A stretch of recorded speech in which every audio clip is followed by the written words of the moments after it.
بسم اللہ الرحمن الرحیم نحمدہ و نصلی علی رسولہ الکریم اما بعد۔ دوستو عزیزو، انسان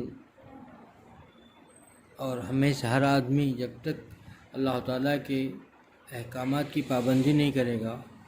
اور شریعت نے جو چیز بتائی ہے، معاملات، معاشرت، اخلاق، سبھی چیزوں میں دین پر پابند نہیں ہوگا، کامیاب نہیں ہو سکتا۔ انسان کے لیے وہ ضروری ہے۔ ہم ایک ہی شعبے کو پکڑ لیے، عبادات کو، باقی شعبوں کو چھوڑ دیا، اس کی پرواہ نہ کی، تو پھر کامیاب نہیں ہو سکے گا۔ آج معاشرے میں جو پریشانیاں ہیں، معاشرے کے اندر جو خون خرابہ اور برانیت، ساری چیزوں کا جڑ اگر دیکھیں گے نا، تو ہم نے سب اخلاقیات پر، معاملات پر، معاشرت میں سب کچھ چھوڑ دیا، شریعت کے لیے صرف عبادت سمجھ گیا۔ انسان جب تک حقیقت نہ پہچان لے، سارے شعبے، جتنے شعبے ہیں، سارے شعبے جو ہے اللہ تعالیٰ نے جو بنائے ہیں، یہ انسان کے فلاح و بہبودی کے لیے ہیں۔ ان شعبوں پر عمل کرے گا، عافیت کی زندگی نصیب ہوگی، عافیت سے رہے گا۔ آج ہم لوگ غور کریں کہ ہمارے دل کے اندر دنیا کیسے بھری ہوئی، ہر چیز میں دنیا ہی دنیا ہے۔ دنیا کی محبت ہمارے اندر اتنی رس بس گئی ہے کہ ہم ہر چیز میں، ہمارا رہن ایسا ہو، ہمارا گھر ایسا ہو، ہمارا کھانا پینا ایسا ہو، ہمارا لباس رضا خطا ایسا ہو، ہمارے معاشرت میں جو ہے ایک مقام ہو، ہم کو منصب ملے، ہم کو عزت ملے، اسی کی جو ہے کوشش ہے، اسی کے لیے تگدو ہے، کوشش ہو رہی ہے۔ ہم میں سے کوئی یہ نہیں دیکھ رہا ہے کہ اللہ تعالیٰ کو راضی کرنے والے کام کیا ہیں، کیا کروں گا تو میں اللہ خدا راضی ہوگا، اس کی فکر ہے ہی نہیں، آخرت کی فکر ہے ہی نہیں۔ حضور اکرم صلی اللہ علیہ وسلم تشریف لے جا رہے تھے، کیونکہ تربیت فرمائی تھی صحابہ کو، ایک ایک چیز سے، ایک ایک وقت موقع ایسا ہوتا تھا، مثالوں سے تربیت فرما دی تھی کہ ان کے اندر ایسا گھول دیا تھا کہ دنیا سے نفرت اور آخرت سے جو ہے محبت ہو گئی۔ تشریف لے جا رہے تھے، دیکھا کہ ایک جو ہے جانور گل سڑ کر کے اس کے پیر الگ، سب الگ الگ پڑا ہے، بدبو آ گئی ہے۔ حضور اکرم صلی اللہ علیہ وسلم نے خطاب فرمایا کہ اس کو کون گھر میں لے جانا پسند کرے گا؟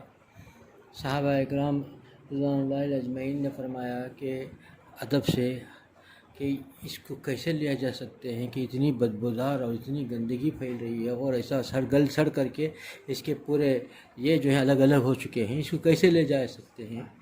تو فرمایا کہ بتانا مقصود تھا، کہ بتایا کہ اللہ کے نزدیک دنیا کی اس سے بھی کم حیثیت، اتنی بھی حیثیت نہیں دنیا کی اللہ کے نزدیک۔ یہ بتا دیا کہ کوئی دنیا ایسی چیز ہے ہی نہیں، دنیا کی کوئی چیز، دنیا کے اندر دنیا جو ہے محبت کی چیز ہے ہی نہیں۔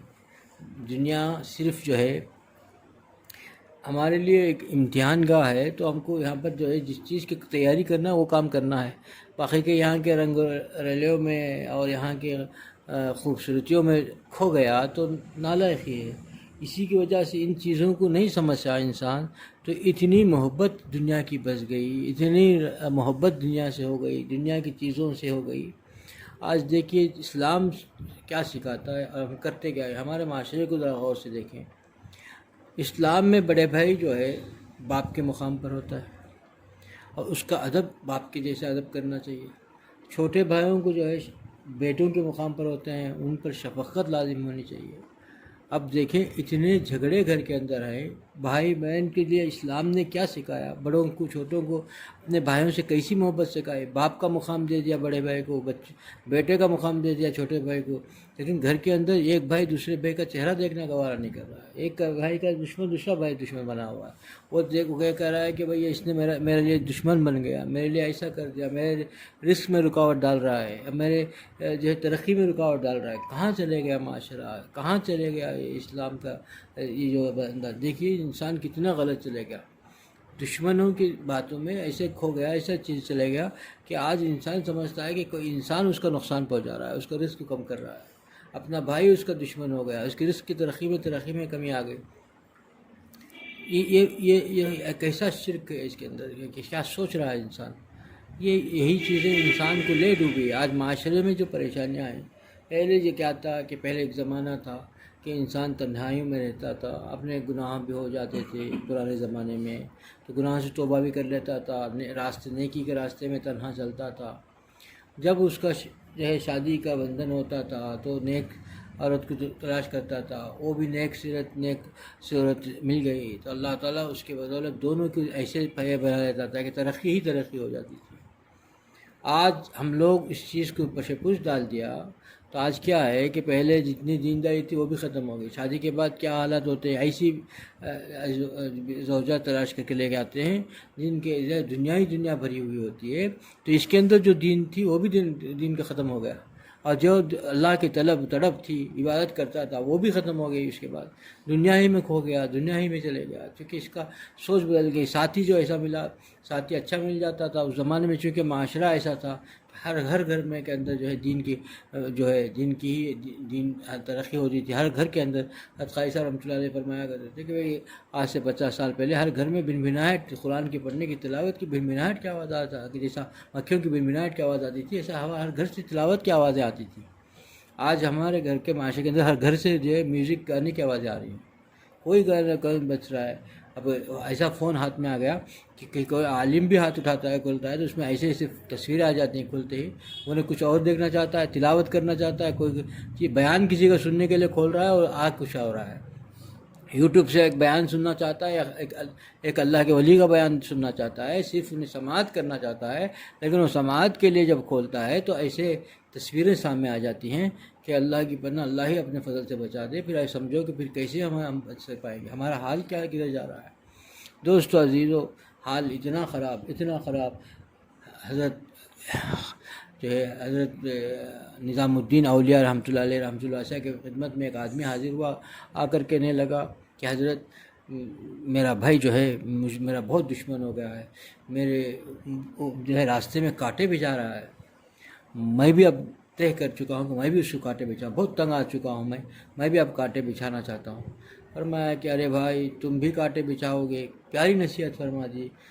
پیارے تم بھی کانٹے بچھاؤ گے تو پھر دنیا کانٹے دار ہو جائے گی، کوئی تو ہو جو تو کانٹے کو اٹھانے والا بھی ہو۔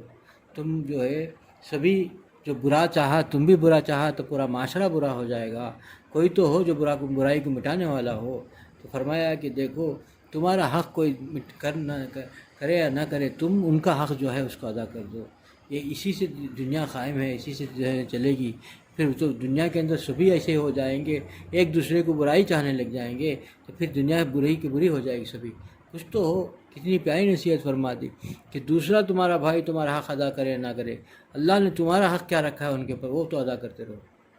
وہ تمہارے راستے میں کانٹے بچھاتے رہیں، تم ان کانٹوں کو اٹھاتے رہو اور ان کے لیے خیر کا کام کرتے رہو، ان کے لیے بھلائی سوچتے رہو، اللہ تعالیٰ کی مدد تمہارے ساتھ ہوگی۔ دوستو عزیزو، آج انسان یہ سوچنا چھوڑ گیا، کیوں بھول گیا کہ اس کے ذہن میں صرف اور صرف دنیا بسی ہوئی ہے، آخرت کچھ نہیں ہے۔ آخرت کی یاد اسی کے لیے جتنے ہمارے جو ہے سرپرست ہیں، ہمارے اکابرین ہیں، انہوں نے صرف ایک ہی بات کی فکر کی کہ آخرت کی فکر کر لو، تم آخرت کی فکر کر لو، سبھی چیزیں سب صحیح ہو جائیں گی، اپنا حالات صحیح ہو جائیں گے، اپنے جو نفس کی سرکشی سے دوری باز آ جائے گا۔ اس لیے کہ ایک وہ چیز ہے آخرت، اللہ کے ہم پوچھ اور اللہ تعالیٰ کے جواب دہی کا خوف انسان کے اندر سوار ہو گیا تو پھر انسان جو ہے ہمیشہ اللہ کی یاد و محبت میں رہے گا، چاہے گا کہ میں خدا مجھ سے راضی ہو جائے، میں کب مجھے وقت آ جائے اور کب میں امتحان کے لیے اللہ کے دربار میں کھڑے ہونا پڑ جائے، میں کیوں ان جھمیلوں میں پڑھوں، میرا ایک وقت ایک لمحہ قیمتی ہے، میں ان لمحات کو اللہ کی راہ میں، اللہ تعالیٰ کو پانے میں، اللہ کی محبت میں گنوا دوں، اسی کے لیے فکر کرے گا۔ دوستو عزیزو، یہ اصل ہے۔ آج ہمارے اندر محبت دنیا کی ایسی رس بس گئی کہ ان چیزوں کی فکر ہی نہیں ہے۔ ہم میں سے ہر آدمی یہی چاہتا ہے کہ ہماری عزت ہو جائے، ہم کیا عزت کرتے ہیں نہیں۔ ایک وقت وہ تھا، دیکھیے اسی کے لیے فرمایا گیا کہ ایک وقت وہ تھا کہ آدمی جو ہے ہمیشہ اپنے گناہوں کی یاد کر کے روتا تھا۔ حضور اکرم صلی اللہ علیہ وسلم نے اسی لیے پیاری نصیحت فرما دی کہ ایک آدمی حاضر ہوئے، ایک صحابی، فرمایا کہ میں کیسے ان پریشانیوں سے، اس خراب ماحول سے نجات کی راہ کیا ہوگی میرے لیے۔ بہت پیاری نصیحت فرما دی کہ اپنے زبان کو قابو میں رکھو، بلا ضرورت گھر سے باہر نہ نکلا کرو، اور اپنے گناہوں کو، خطاؤں کو یاد کر کے رویا کرو۔ 3 باتیں اتنی پیاری باتیں ہیں کہ بلا ضرورت اب جو ہے کلام بھی نہیں کرنی چاہیے، صرف زبان کو اپنے قابو میں رکھو۔ اور گھر سے باہر اپنے آپ کو جب تک گھر کو اتنا وسیع کر لو، گھر سے ضرورت پر، بہت سخت ضرورت بھی نہیں، بہت سخت ضرورت پر گھر سے باہر نکلو، اور ہمیشہ اپنے خطاؤں کو یاد کر کے رویا کرو۔ 3 چیزوں پر عمل کر لو، تم جو ہے اس سے کیا ہے، اس بری ماحول سے، بری دنیا سے، ساری چیزوں سے آپ کی نجات ہو جائے گی۔ نجات کا ایک بہترین راستہ بتا دیا، کیونکہ انسان ہمیشہ جب تک اپنے خطاؤں کو یاد کر کے نہیں روئے گا، اللہ کے حاضری کی فکر نہیں ہوگی، پھر اس کے اندر جو اعمال سرزد ہوں گے، اس اعمال کے اندر نکھار نہیں ہوگا۔ اللہ تعالیٰ کو یاد کر کے اللہ تعالیٰ کی محبت سے رویا کرے کہ کیسے منعیم ذات کا ہم کتنا نافرمان ہیں اور کتنے ناشکرے ہو گئے ہیں، کیسے نعمتوں کی بارش ہو رہی ہے، اور ہر لمحہ ہم جو ہے اللہ کی نافرمانی میں زندگی گزار رہے ہیں۔ اس کو یاد کر کے بندہ رویا کرے، اور اللہ تعالیٰ کے حضور ہر وقت، ہر لمحہ جو ہے اللہ سے مدد مانگا کرے گا، اللہ تو اپنی یاد و محبت کی دولت سے ہمیں نواز دے، اور اپنی جو ہے یعنی رضا والی زندگی ہمیں عطا فرما دے، ناراضگی والی زندگی سے ہمیں بچا لے۔ یہ دعا ہمیں ہمیشہ مانگنی چاہیے کہ اللہ تو اپنے رضا والی زندگی کی ہمیں توفیق عطا کر دے، کیونکہ توفیقات سے ہی سب کچھ ہے۔ توفیق نہ ملے اور انسان سمجھ لے کہ میں جب چاہے کر لوں گا، میں جب چاہے تہجد پڑھ لوں گا، میں جب چاہے جو ہے اتنے ذکر کر لوں گا، میں جب چاہیں گے 10 پارے روزانہ پڑھ لوں گا، یہ جو چاہوں گا تو سمجھ گیا ہے یہ بڑا دھوکے میں ہے۔ اس کو زعام ہے اپنے آپ پر، اپنے علم پر، اپنے پڑھے پر، کسی چیز کا کوئی چیز نہیں۔ انسان اتنا مجبور جب تک کہ توفیقات نہ ملے تو انہیں تسبیح کے ہاتھ بھی نہیں، ایک دانہ نہیں گنا سکتا، 2 رکعت نماز نہیں پڑھ سکتا، اس کی اختیار میں ہے ہی نہیں۔ بس جب تک توفیق ہوتی رہے گی، اللہ تعالیٰ جو اس کی توفیق دیں گے، تب تک اس سے نیک اعمال ہوں گے۔ اللہ سے مانگنی چاہیے کہ اللہ تو اپنے فضل سے مجھے اپنے اس راستے پر چلا لے جس سے تو راضی ہے، اس راستے سے بچا لے جس سے تو ناراض ہے، تو ہی بچا سکتا ہے۔ نفس و شیطان کے مکر سے میری حفاظت فرما، نفس و شیطان کے حوالے ایک لمحے کو مجھے نہ کر دے۔ یہ اللہ سے مانگنی چاہیے دوستو، اور اللہ تعالیٰ سے یہ بھی مانگنی چاہیے کہ اپنے شریعت کے مطابق، یعنی معاملات، معاشرت اور عبادات، اخلاقیات، سارے چیز شعبوں میں اللہ تو اپنی جو جیسا چاہتا ہے ویسی زندگی میں عطا کرتے، یہ اللہ سے مانگنی چاہیے، کیونکہ اللہ تعالیٰ ہی اپنا فضل فرما دے تو کر سکتا ہے، ورنہ جس کو ہم شریعت اور جس کو ہم دینداری اور جس کو ہم اللہ کی خوشنودی کا ذریعہ سمجھ رہے ہیں، وہ صرف عبادت کو سمجھ بیٹھا ہے، باقی سارے شعبے ہم نے چھوڑ دیا ہے۔ کوئی شعبہ نہیں، اخلاقیات اور جو ہے معاملات، معاشرت، سبھی میں جو ہے دنیا داری ہے، سبھی میں جو ہے مکاری ہے، اور ہم اللہ تعالیٰ کی نافرمانوں کے طریقے پر چل رہے ہیں، پھر اللہ تعالیٰ کی خوشنودی کیسے مل سکتی ہے؟ اللہ تعالیٰ کی خوشنودی اور صرف جو راستہ بتا دیا گیا ہے اسی راستے پر چل کر ہو سکتا ہے، کوئی دوسرا راستہ نہیں ہے، کوئی دوسرا طریقہ ہے نہیں، تو پھر نہیں رہے تو پھر وہی راستے پر چلنا بھی ہے، تو اللہ سے راستہ مانگنا بھی چاہیے، اللہ کی مدد بھی مانگنی چاہیے۔ اللہ مجھے بھی اس پر عمل کی توفیق عطا فرمائے، آپ لوگوں کو اس عمل کی توفیق عطا فرمائے۔ وآخر دعوانا الحمدللہ رب العالمین۔